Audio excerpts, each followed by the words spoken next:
പാമ്പ് വിഷബാധയേറ്റുള്ള മരണങ്ങളും വൈകല്യങ്ങളും ഒക്കെ എങ്ങനെ കുറക്കാനാവും?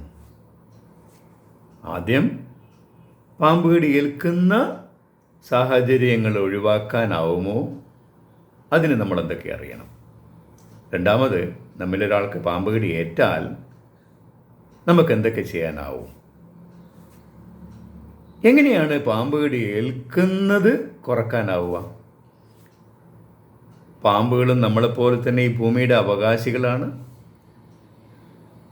അവർക്ക് ഭക്ഷണം കിട്ടുന്ന ഇടം, അവർക്ക് സ്വൈര്യമായി താമസിക്കാൻ പറ്റുന്ന ഇടത്താണ് പാമ്പുകളെ കൂടുതൽ കാണുന്നത്. നമ്മൾക്ക് അവരിൽ നിന്നും കടി കിട്ടുന്നത് നമ്മുടെ വീടിലും പരിസരത്തും വെച്ചാവാം, പൊതു ഇടങ്ങളിലേക്ക് നമ്മൾ പോകുന്നിടത്താവാം. ഈ രണ്ട് സാഹചര്യങ്ങളിൽ നിന്നും കടിയേൽക്കുന്നത് എങ്ങനെയൊക്കെ കുറക്കാനാവും? ആദ്യം, നമ്മളെ വീട്ടിൻ്റെ ചുറ്റുപാടുകളിൽ പാമ്പുകൾ എപ്പോഴാണ് വരുന്നത്? നമ്മൾ ആഹാരങ്ങൾ മറ്റ് വലിച്ചെറിയുന്നത്, അവിടേക്ക് എലികൾ, അരണകൾ, പല്ലികൾ, അതൊക്കെയാണ് ഇവരുടെ ആഹാരം. കൂടാതെ പാമ്പുകളെയും ഭക്ഷിക്കും. ഇത്തരം കാര്യങ്ങൾ വലിച്ചെറിയുന്നതും കൂട്ടിയിടുന്നതും ഒഴിവാക്കുക. മറ്റൊന്ന്, നമ്മൾ അവർക്ക് കഴിഞ്ഞുകൂടാൻ പറ്റുന്ന ഇടങ്ങളെ മുൻകൂട്ടി കാണുകയും അത് ഒഴിവാക്കുകയും ചെയ്യാം.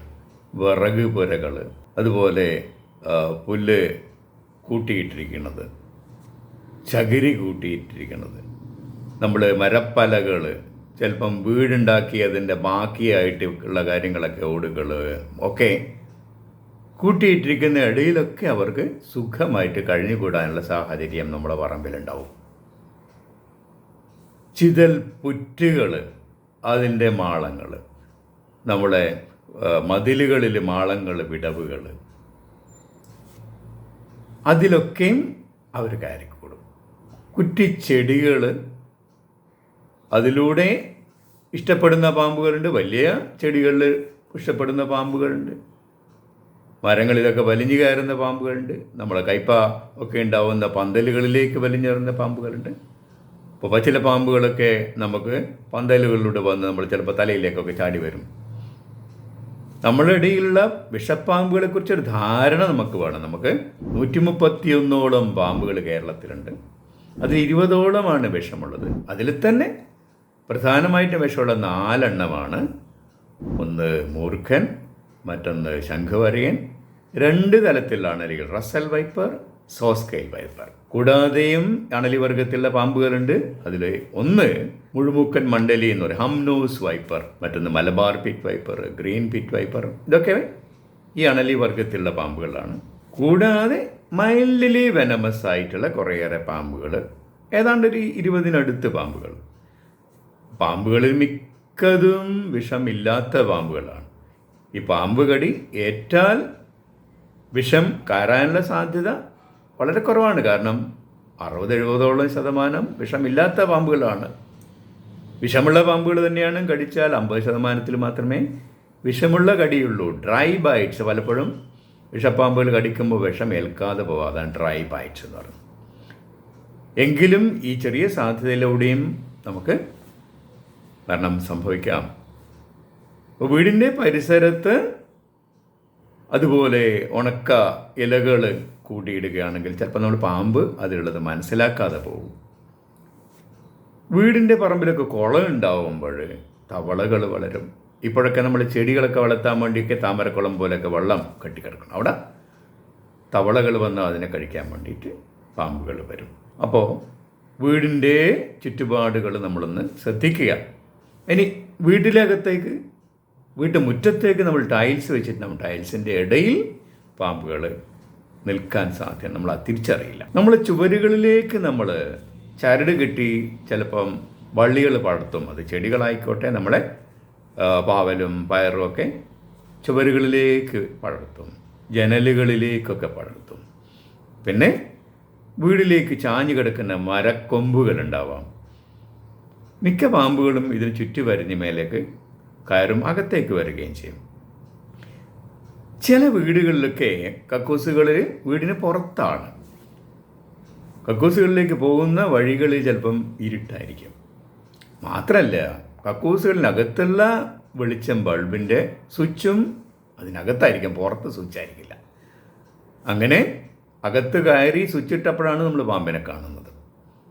അപ്പോൾ സ്വിച്ച് പുറത്തുണ്ടാവണം. മറ്റൊരു കാര്യം, നമ്മളെ വീടിനകത്തു നിന്നും അതുപോലെ കക്കൂസിൽ നിന്നൊക്കെയുള്ള പൈപ്പുകൾ പുറത്തേക്ക് തുറക്കുന്നതായിരിക്കും, പറമ്പിൽ നിന്ന് പുറത്തേക്ക്. അപ്പോൾ പൈപ്പുകളിലൂടെ നമ്മുടെ കക്കൂസുകളിലേക്കോ റൂമിലേക്കൊക്കെ പാമ്പുകൾ കയറി വരാം. അപ്പോൾ അതിൻ്റെ അറ്റം ചെറിയ ലോഹ വലകൾ കൊണ്ട് ക്ലോസ് ചെയ്യാം. പിന്നെ നമ്മളെ ചുമരുകളിലോ ഒക്കെ വിടവുകളും ഓട്ടകളൊക്കെ ഉണ്ടെങ്കിൽ അത് ശ്രദ്ധിക്കുക, അടക്കുക. വീടിനകത്ത് നമ്മൾ നിലത്ത് കിടക്കുമ്പോഴാണ് ചിലപ്പോൾ കടിയേൽക്കാൻ സാധ്യത. പ്രത്യേകിച്ചും വീടിനകത്തേക്ക് കടന്നു വരുന്ന പാമ്പുകളിൽ ക്രൈറ്റ്, വള്ളിക്കെട്ടൻ വളരെ ഇഷ്ടമാണ് അവനകത്തേക്ക് കയറി വരാൻ. മറ്റു പാമ്പുകൾ പലപ്പോഴും അകന്നൊഴിഞ്ഞു പോകുന്ന പാമ്പുകളാണെങ്കിൽ അകത്തേക്ക് കടന്നു വരാൻ വളരെ ഇഷ്ടമാണ് വള്ളിക്കെട്ടന്. അത് മേലേക്ക് കയറി താഴത്തേക്ക് ഊർന്നിറങ്ങുകയൊക്കെ ചെയ്യും. അപ്പോൾ അതിൻ്റെ കടിയേറ്റാൽ, രാത്രി ഉറക്കത്തിൽ കടിയേറ്റാൽ വേദന നമ്മളറിയില്ല. രാവിലെ ആകുമ്പോഴത്തേക്ക് നമ്മൾ പാരലൈസ്ഡ് ആവും, ന്യൂറോ പാരാലിസിസ് ആണ് അതുണ്ടാവുന്നത്. നിലത്ത് കിടക്കുകയാണെങ്കിൽ കൊതുവല ഈ ബെഡിന് അടിയിലേക്ക് ടക്കിൻ ചെയ്യുക. കൊതുവും കടിക്കില്ല, പാമ്പും കയറില്ല. പറ്റുമെങ്കിൽ കട്ടിലിൻ്റെ മേലെ തന്നെ കിടക്കാൻ ശ്രമിക്കുക. പിന്നെ മുറികളിലേക്ക് കിടക്കുന്ന വാതിലുകൾക്ക് ഇടയിൽ, കട്ടിലേക്കും വാതിലൊക്കെ ഇടയിൽ ഗ്യാപ്പ് ഉണ്ടെങ്കിൽ ശ്രദ്ധിക്കുക. നമ്മൾ പലപ്പോഴും ഷൂ വെക്കുന്നത് വരാന്തയിലാണ്. ഷൂക്കകത്ത് പാമ്പുകൾ കടക്കാം. അവർക്ക് വലിയ ഇഷ്ടമാണ്, ചെറിയ തണുപ്പുള്ളതുണ്ടാവും. അപ്പോൾ ഷൂ കഴിയുന്നതും അകത്ത് വെക്കുക. അതുമല്ലെങ്കിൽ തല തിരിച്ച് ചരിച്ച് വെക്കുക. അപ്പോൾ ആ കടന്ന അതിൻ്റെ അകത്ത് കയറി കൂടാൻ സാധ്യതയില്ലാത്ത വിധത്തിൽ. ഇപ്പോൾ പറഞ്ഞു വന്നത്, വീടും പരിസരവും നമ്മൾ പാമ്പ് ഇല്ലാതിരിക്കാൻ എന്തൊക്കെ ചെയ്യണം. പലർക്കും ഒരു അന്ധവിശ്വാസമുണ്ട്, മണ്ണെണ്ണ തളിച്ചാൽ, വെളുത്തുള്ളി തളിച്ചാലൊക്കെ പാമ്പില്ലാതെയാവും. ഇല്ല, പാമ്പുകൾക്ക് മണമറിയാനുള്ള കഴിവില്ല എന്നുള്ളതാണ് വാസ്തവം. ഇനി പൊതു ഇടങ്ങളിൽ നമ്മൾ നടന്നു പോകുമ്പോഴും രാത്രികാലങ്ങളിൽ വെളിച്ചമുള്ള ഇടങ്ങളിലൂടെ പോവുക, അല്ലെങ്കിൽ ടോർച്ച് കരുതുക. നമ്മൾ ചെറിയ കാൽവെപ്പുകളിലൂടെയാണ് പോകുന്നത് നല്ലത്. ശബ്ദമുണ്ടാക്കി പോകുന്നതാണ് നല്ലത്. പാമ്പുകൾ കേൾക്കില്ല, നമ്മളെ കമ്പനങ്ങൾ തിരിച്ചറിഞ്ഞവർ മാറിപ്പോവും. ഒരു വടി ഉണ്ടെങ്കിൽ കുത്തി നടക്കുക. പറ്റുമെങ്കിൽ ഷൂ ഇട്ട് തന്നെ പോവുക. അതും ലെതർ ഷൂ, ക്യാൻവാസ് ഷൂ അല്ല. നമ്മൾ ധരിക്കുന്ന വസ്ത്രങ്ങൾ കഴിയുന്നതും കുറച്ച് ലൂസായിട്ടുള്ള അയഞ്ഞ വസ്ത്രങ്ങൾ, പാദം വരെ എത്തുന്ന വസ്ത്രങ്ങൾ. അപ്പോൾ പഠിക്കാൻ സാധ്യതയുണ്ടെങ്കിലും വസ്ത്രത്തിന് മുകളിൽ കടിക്കട്ടെ, നമുക്ക് കടിക്കിട്ടാതിരിക്കാം. അപ്പോൾ നമ്മളെ വസ്ത്രധാരണം, ഷൂവ് ഒക്കെ പ്രാധാന്യമുള്ളതാണ് നമുക്ക് പുറത്തേക്ക് പോകുമ്പോൾ. വഴികൾ ശ്രദ്ധിക്കേണ്ടതുണ്ട്. പ്രത്യേകിച്ചും വെള്ളമൊഴുകി മഴയൊക്കെ ആകുമ്പോൾ ഈ അവരുടെ മാളങ്ങളിൽ നിന്ന് അവർ പുറത്തേക്ക് വന്ന് റോഡരികിലൊക്കെ കൂടുതലുണ്ടാവാനുള്ള സാധ്യതയുണ്ട്. മറ്റൊരിടം നമ്മുടെ തൊഴിലിടങ്ങളാണ്. തൊഴിലിടങ്ങളിൽ പലപ്പോഴും കാലുകൾക്കും ചിലപ്പോൾ കൈകൾക്കും കടിയേൽക്കാം. അപ്പോൾ നമ്മൾ കൈകൾ കൊണ്ടു ചെല്ലുന്ന ഇടങ്ങൾ നമുക്ക് കാണുന്ന ഇടത്തേക്കായിരിക്കുക. നമ്മൾ മാളത്തിലേക്കൊക്കെ വിരലിട്ട്, പ്രത്യേകിച്ചും സ്കൂൾ കുട്ടികൾ കളിപ്പാട്ടങ്ങൾ തെറിച്ച് പോയ ഇടത്തേക്ക് ഓടിപ്പോയി വിരലൊക്കെ ഇട്ട് മാളങ്ങളിൽ നിന്ന് എടുക്കുക എന്നുള്ള കാര്യം. വിരലിന് കടിയിട്ട് അവർ മനസ്സിലാക്കുകയില്ല എന്നതാണ് കടിച്ചതെന്നുള്ള കാര്യം. അപ്പം അത്തരം സാഹചര്യങ്ങൾ അധ്യാപകരും ശ്രദ്ധിക്കേണ്ടതുണ്ട്. സ്കൂൾ പരിസരങ്ങൾ അവർ വീക്ഷിക്കേണ്ടതുണ്ട്, എന്തൊക്കെ സാധ്യതകളുണ്ട് എന്നുള്ള കാര്യം. നമ്മൾ കൃഷിപ്പണി എടുക്കുന്ന ആളുകൾക്ക് പറ്റുമെങ്കിൽ വലിയ കാലുറകളും കൈകളിൽ ഗ്ലൗസും ഉണ്ടാവുന്നത് നല്ലതാണ്, അഭികാമ്യമാണെന്ന് പറയാം. മറ്റ് തൊഴിലിടങ്ങളെന്ന് പറയുന്നത് ഈ അഴുക്ക് ചാലുകളൊക്കെ, ഓവുചാലുകളൊക്കെ വൃത്തിയാക്കുന്നവർക്ക് അവർക്കൊക്കെ സുരക്ഷിതത്വ നടപടികൾ എടുക്കുന്നതാണ് നല്ലത്. ചില പ്രത്യേക കാര്യങ്ങൾ നമ്മൾ ഈയിടെയായിട്ട് കണ്ടുവരുന്നത്, ചത്ത പാമ്പുകളെ, ജീവനുള്ള പാമ്പുകളെയൊക്കെ കൈകാര്യം ചെയ്യുന്നവർ ഒരു വലിയ ഷോ കാണിക്കുന്നത്, അത് മാധ്യമങ്ങളും കൂടി ഇതിൻ്റെ കുറ്റവാളികളാണ്. ഇതെന്തോ ഒരു വലിയ കാര്യമാണെന്നുള്ള നിലയിൽ ചില ആളുകളൊക്കെ ഹീറോകളാക്കിയിട്ട് അവതരിപ്പിക്കുകയും ഒരു യുവാക്കളെ, പുതിയ തലമുറയൊക്കെ വഴിതെറ്റിക്കുകയാണ്. ഇത്തരത്തിലുള്ള സാഹസികതയ്ക്ക് ഒരുപാട് പ്രലോഭനം നൽകുകയാണ്. തികച്ചും അപകടകരമായ കാര്യമാണ്. കാരണം ചത്തു എന്ന് തോന്നുന്ന പാമ്പുകൾക്ക് പോലും കടിയേൽക്കാനുള്ള സാഹചര്യമുണ്ട്. മുറിച്ചു വെച്ച തലയിൽ നിന്ന് പോലും കടിയേൽക്കാം, വിഷമേൽക്കാം. കാരണം കുറേയേറെ നേരം ഇവർ ജീവൻ നിലനിർത്തും. വിഷമില്ലാത്ത പാമ്പാണെന്നുള്ള ധാരണയിൽ പലപ്പോഴും ഷോ കാണിക്കുമ്പോൾ ആൾക്കാരുടെ തലയിലൊക്കെ ഇട്ട് കാണിക്കും. ചിലപ്പോഴെങ്കിലും വിഷമില്ലാത്തതാണെന്ന് കരുതി വിഷമുള്ള പാമ്പുകൾ, പെരുമ്പാമ്പും വലിയ അണലിയും ചിലപ്പം കണ്ടാൽ ഒരുപോലെ ചിലപ്പം തോന്നാം. അങ്ങനെ കൈകാര്യം ചെയ്ത് കടിയേൽക്കാനുള്ള സാധ്യതയുണ്ട്. വളരെ വിദഗ്ധരാണെന്ന് പറയുന്ന ആളുകൾക്ക് പോലും അപകടം സംഭവിച്ച് മരണം ഉണ്ടായിട്ടുണ്ട്.